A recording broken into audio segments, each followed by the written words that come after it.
With nearly 5,000 specialists dedicated to supporting dealer financial services, Ally has the expertise to help you with your retail finance, F&I, and remarketing needs. We're all better off with an Ally. Contact your local Ally account executive to get started today.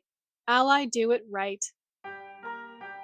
Welcome to Daily Drive for Wednesday, December 3rd, 2025. I'm Kellen Walker in Las Vegas. Today on the show, Trump is poised to propose relaxed CAFE standards. Subaru's top 3 sellers all fall in November. And thousands of dealerships fall victim to a new data breach. Plus, Edmunds Jessica Caldwell talks about the state of the industry heading into 2026 and how affordability issues have continued to shrink the new car market. I think the worry for the auto industry is the fact that new cars have become very exclusionary. Let's run through all the news you need to know to keep up in the auto industry. The Trump administration is set to roll back Biden-era fuel efficiency standards. As of recording time, we're expecting an announcement from the White House sometime today. Executives from Detroit's major automakers, including Stellantis CEO Antonio Filosa, are slated to attend. The administration argues that artificially high fuel economy requirements have pushed average new car prices above $50,000, pricing out many Americans. The current standards require automakers to hit about 50 miles per gallon across their 2031 model year vehicles. But easing requirements is unlikely to lower prices quickly. Automakers plan lineups years in advance, and Trump's tariffs have already raised costs by billions. More U.S. November sales results are in. Subaru's top 3 sellers, the Crosstrek, Forester, and Outback, all posted lower volume that led to an overall decline of more than 3% for the brand. The company's U.S. sales have dropped 4 consecutive months. Mazda's deliveries slipped for the 5th straight month. November volume was down 1.5%, mostly on weaker CX-70, CX-30, and Mazda 3 sales. And Volvo sales fell 27% in November. The automaker is now off almost 3.5% for the year. You can find all of the latest sales results at autonews.com. And a cyber attack on credit check provider 700 Credit has exposed personal data from more than 5.5 million customers at nearly 18,000 dealerships across North America. Hackers accessed customers' names, addresses, and social security numbers through a backdoor connection to a vendor partner, stealing data collected between May and October. Joining me now to talk more about this is Automotive News retail tech reporter Mark Holmer. Mark, welcome back to Daily Drive. Thank you. It's great to be here. So, Mark, what do we know so far about this cyber attack? Well, the attack was on October 25th. The company immediately knew something was up due to the protections that it had, and it took a quick action in numerous areas. They notified their insurance company. They hired 2 cybersecurity firms to evaluate their system. They hired something known as a breach attorney. That's a thing. And this attorney was hired to make sure that the company handled all the legally required notifications and response that the industry requires. Compare this to something like the CDK cyber attacks in 2024. Is this a sign that retailers haven't learned the right lessons from that? That's a complicated question that deserves a complicated answer. It is partly a sign that they didn't learn the lesson because attacks keep changing and morphing and coming. So that's something to consider. But it's also the nature of cybersecurity. Cybersecurity is evolving rapidly. It's ever changing. What worked a year or 2 ago doesn't work now. And so it's not as much about learning lessons. That's part of it. But it's also about keeping everything current in terms of having the best possible protection. And that's sorely lacking, according to experts. And we heard your interview with Helios Technology President Eric Nachbar just yesterday here on the show about how dealerships should be updating their practices to protect themselves and their customers.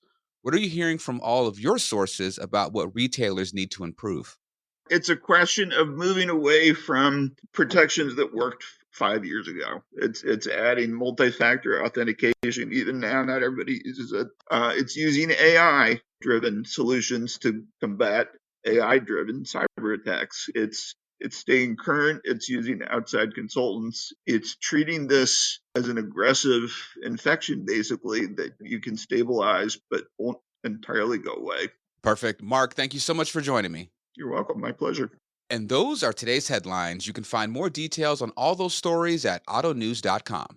Coming up, Jessica Caldwell of Edmunds talks about what she's watching out for in 2026 and whether there's a good way to address high prices that are shrinking the market. That's next on Daily Drive.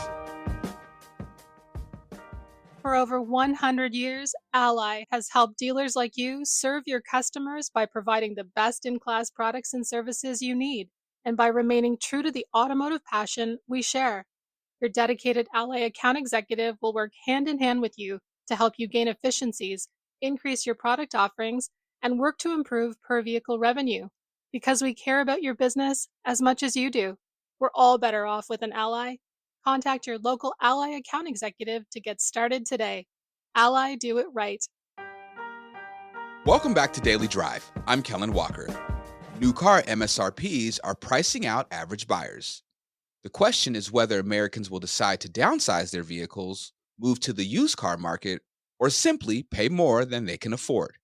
Our own Jerry Hirsch caught up with Edmunds Head of Insights Jessica Caldwell at the LA Auto Show to talk about that and what she expects to see in the market heading into 2026.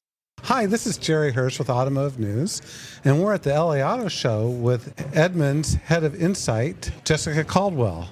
We're going to talk just a touch about the auto show. I think, Jessica, you and I start coming to the shows talking about what the automakers were introducing, everything about 2009, 2010. And if I recall, auto sales for the entire year that year was $10.4 million. 10.4 million vehicles. Cars. Yeah. Yeah, right. Yes. But almost $10.4 million, too. So where are we at this year? How do you see this year finishing?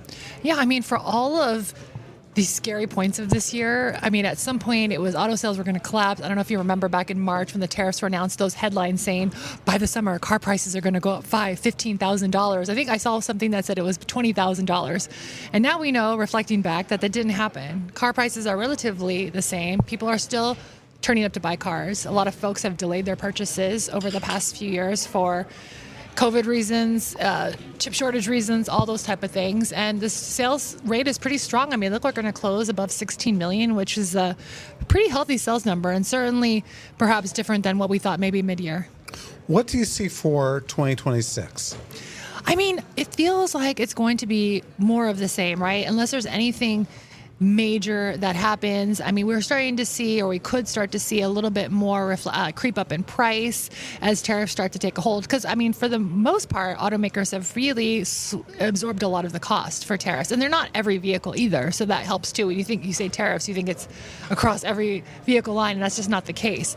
So I think that if we, obviously start to see prices increase, that will affect things. But the thing is that consumers are used to price increases. We've seen transaction prices raise about 30% over the past 5 years. So it's not as if continuing to see price increases anything new or anything different that they haven't already seen.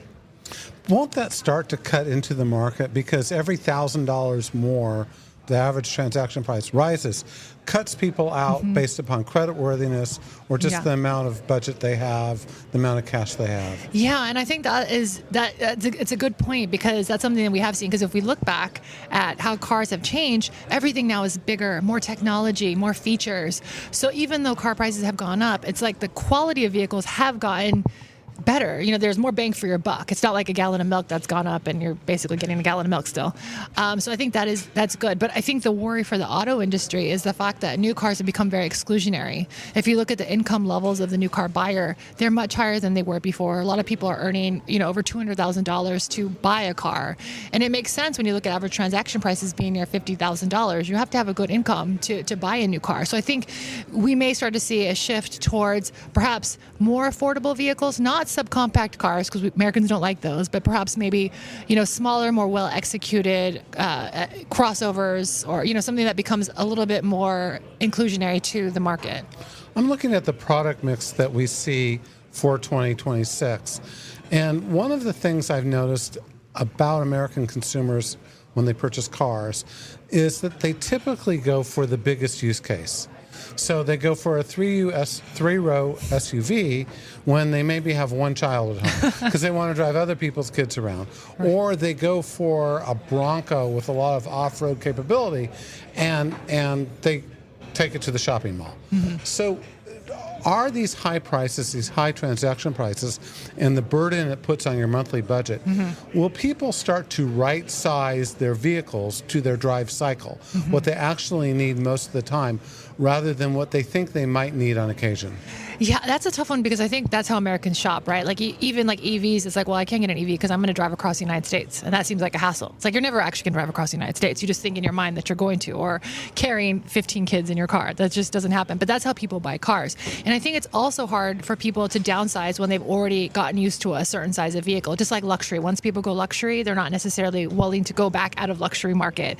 But I think we may hit an inflection point where people just simply can't afford these type of vehicles, because if we look towards the future, the big trends are autonomous technology and electrification, and that adds additional cost. So can you still keep the size with all of the new features and all of the costs? I think that's going to be a bit tricky. So we could start to see people starting to downsize slightly. It's a very un-American thing. It's a trend that we have not seen so far in this country, but I don't think we'll necessarily see people go from Suburbans to Honda Fits like we did during the 2008 gas price spike, but maybe something more sensible like a midsize SUV versus a large one. Yes, the Honda Fit, which was discontinued long ago. Yeah.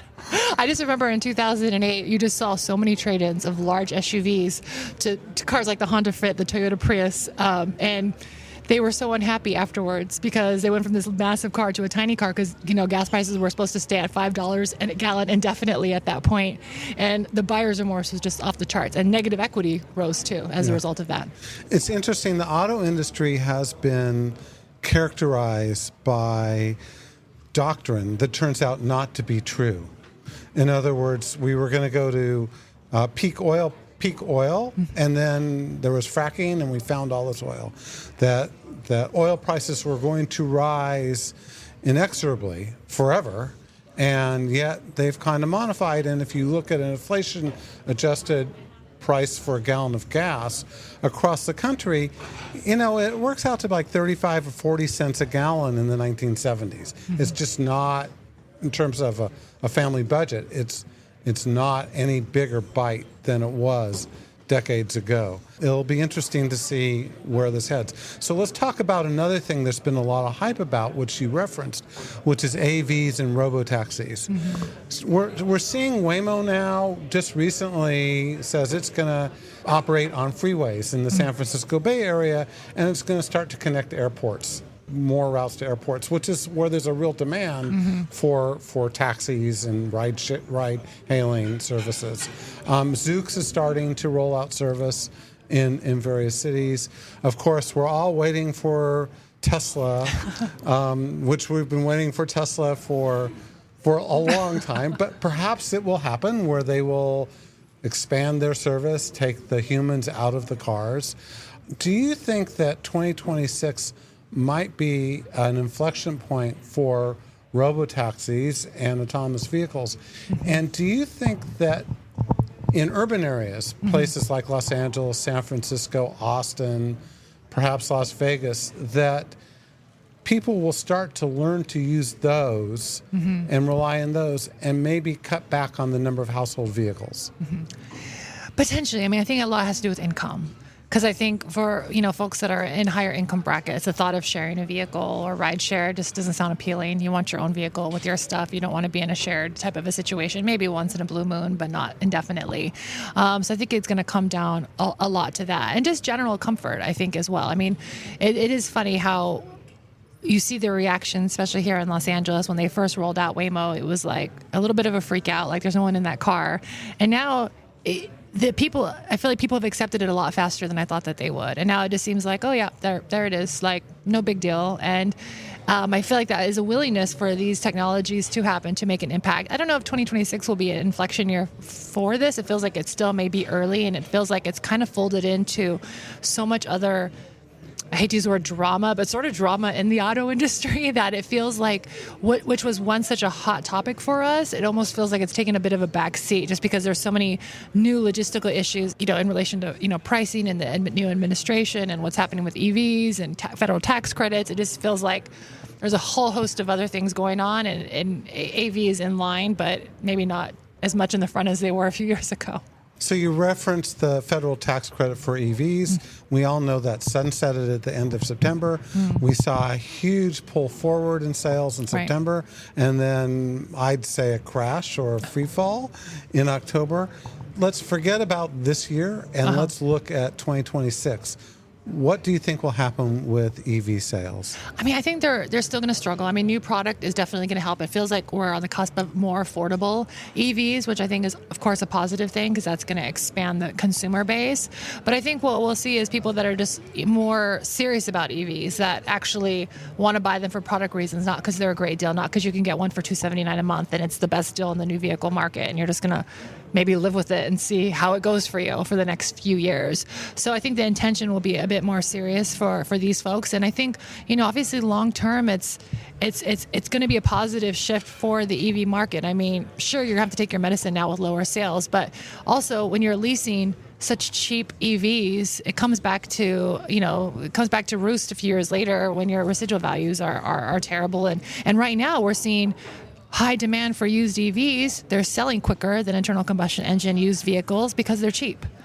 And so you're creating a market that doesn't seem particularly positive, and it was going to have to change at some point, and now it is, and it's going to be tough for sales, but it was going to happen at some point. And I think the fact that there are cheaper EVs that are for sale that are more compelling, it'll help kind of maybe pad some of the pain points. Thinking of the auto industry and car sales, what worries you the most for 2026? Just general uncertainty, I would say. It feels like consumers have still been buying cars. We know interest rates have been high, auto prices have been high. At some point, is there just a rebellion like, we don't want to pay these high prices anymore, and there's just not enough options available on the lower side of the price spectrum? Is there going to be actual pushback? I would say the other big worry is for the next Black Swan event. Because for a while there, we would see a black swan every decade maybe, and now we're getting one served up to us every 6 months. So I'm kind of the thing I'm probably most worried about is the thing I do not know, because that has been the pattern for the past 5 years. And so it's kind of hard to see what's just around the corner because we've had some surprises. Jessica Caldwell of car research firm Edmunds, thank you for joining Automotive News. Thank you for having me. That's Daily Drive for today. I'm Kellen Walker. Thanks to Automotive News executive producer Jake Neer, as well as our own Mark Homer and David Phillips for their reporting for today's podcast. You can get the latest news on the new car market, cafe standards, and everything happening in the auto industry at autonews.com. We'd love to hear from you. Let us know what you think of the show and the topics we covered today.